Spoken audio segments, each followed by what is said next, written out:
Muitas vezes Jeremias passou por um caminho como este, no início de seu ministério e no decorrer de seu ministério como profeta. Jeremias precisou enfrentar o frio, a chuva, as dificuldades daquela época para que pudesse ser o portador da mensagem de Deus e principalmente para que cumprisse o seu ministério.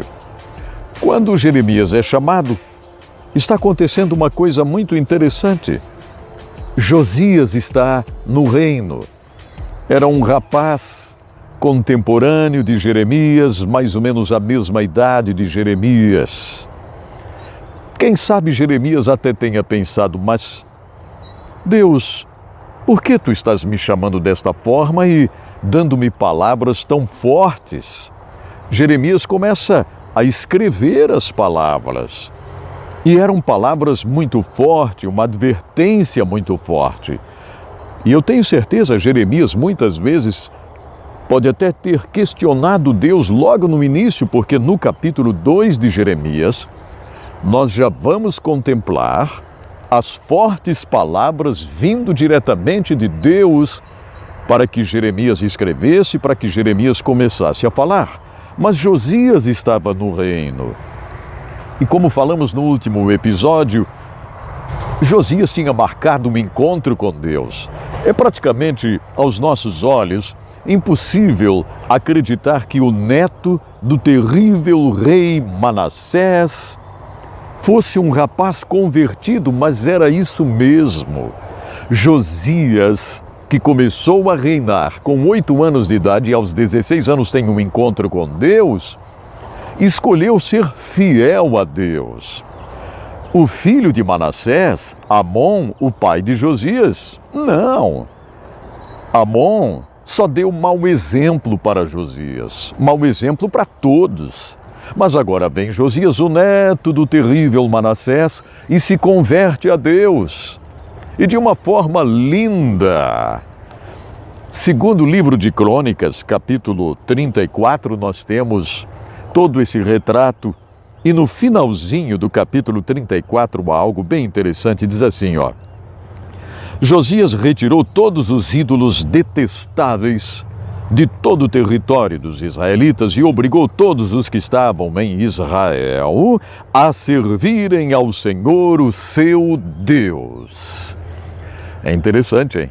Josias proclamou esta verdade. Ele disse, eu quero que vocês sirvam ao meu Deus. E enquanto ele viveu, o povo não deixou de seguir o Senhor, o Deus dos seus antepassados. Observe, que coisa mais linda isso. Josias tem um encontro com Deus e leva o povo a viver esta realidade. A realidade de servir a Deus.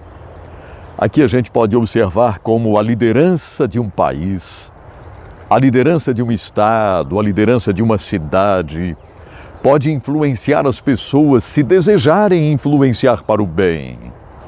O rei Josias mudou completamente o culto lá em Israel. Mudou completamente. No original, inclusive, esta palavra aqui, ó, Josias retirou todos os ídolos detestáveis. Aproxima-se muito da palavra que nós conhecemos como nojentos. É isso mesmo. Josias retirou todos os ídolos nojentos.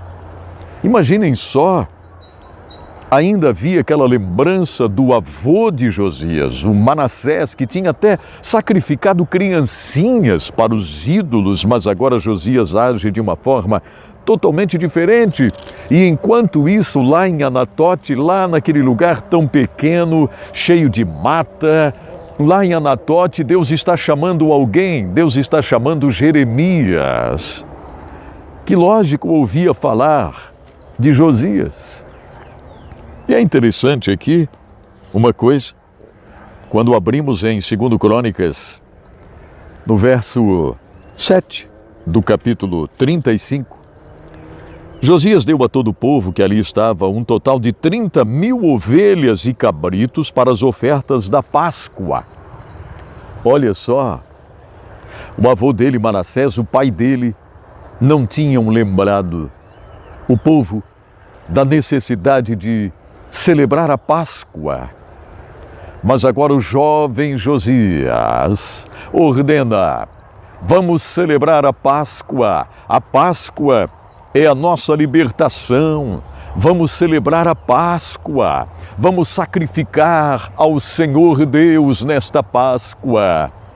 E com certeza os maiorais começaram a dizer: mas rei Josias, nós não temos animais, nós não temos nada para ofertar. E Josias diz: eu tenho, e eu vou dar para vocês, eu vou oferecer para vocês os animais para o sacrifício. Ouça só o verso 7 do capítulo 35 do segundo livro de Crônicas, diz assim, Josias deu a todo o povo que ali estava um total de 30.000 ovelhas e cabritos para as ofertas da Páscoa, além de 3.000 bois. Tudo foi tirado dos bens pessoais do rei. Você ouviu bem? Tudo foi tirado dos bens pessoais do rei. Foi uma oferta que o jovem Josias, o jovem rei Josias, oferece para o povo. Aqui estão os bois, aqui estão as ovelhas, aqui estão os animais para o sacrifício. E eles oferecem sacrifício na Páscoa, relembrando a fuga do Egito, relembrando o antigo Egito que ficou para trás. E enquanto isso, Jeremias estava em Anatote, começando a receber uma mensagem. Por que será? Deus, o que tu queres que eu faça? O que tu queres que eu diga? Josias estava no reino, parece que estava tudo muito bem. Mas Deus conhece todas as coisas. Jeremias estava sendo preparado com uma mensagem. E você não pode perder o próximo episódio. Mas é uma oportunidade muito boa para a gente orar, agora mesmo aqui, agradecendo a Deus pela vida, agradecendo a Deus pela oportunidade tão bonita que Ele nos dá de servirmos a Ele, não é verdade? Que possamos fazer propósitos de relembrarmos as grandes coisas que Deus tem feito por nós. Assim como o rei Josias, tão jovem, faz questão de adorar a Deus na Páscoa, a libertação do povo de Israel do Egito. Oh, meu Deus, a tua fidelidade é incrível, a tua fidelidade é visível. Muito obrigado por seres tão fiel a nós. Muito obrigado, meu Deus, por tua graça.